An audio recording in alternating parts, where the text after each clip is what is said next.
magacaygu waa injineer Ismaaciil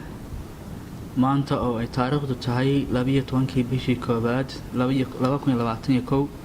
waxaan ku sugannahay gudaha dekedda Garacad waxaan rabnaa inaan la wadaagno warbixin cusub oo ku saabsan shaqada dekedda horey waxaad ula socoteen meelaha ay wax marayaan laakiin maanta waxaan rabnaa inaan la wadaagno macluumaad cusub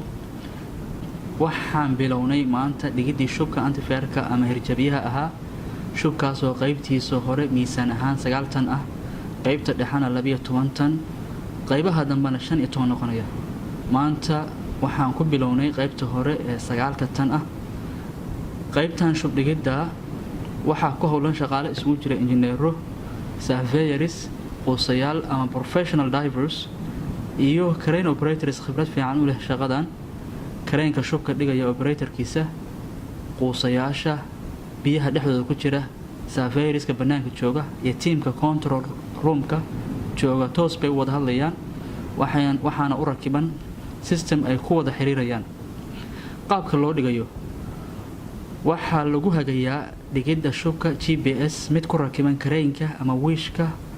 iyo total station dekedda ku rakiban si shubka sameeyo loogu talagalay loo dhigo intii la rabana ay isugu jirsadaan tusaale ahaan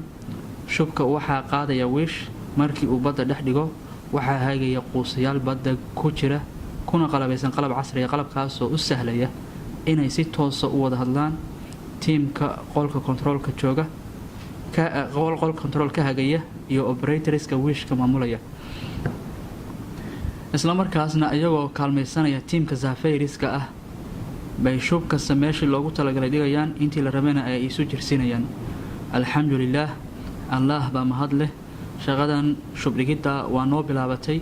waxaana rajaynaynaa inay si guul ah noogu dhamaato idanka Ilaahay. Assalaamu calaykum.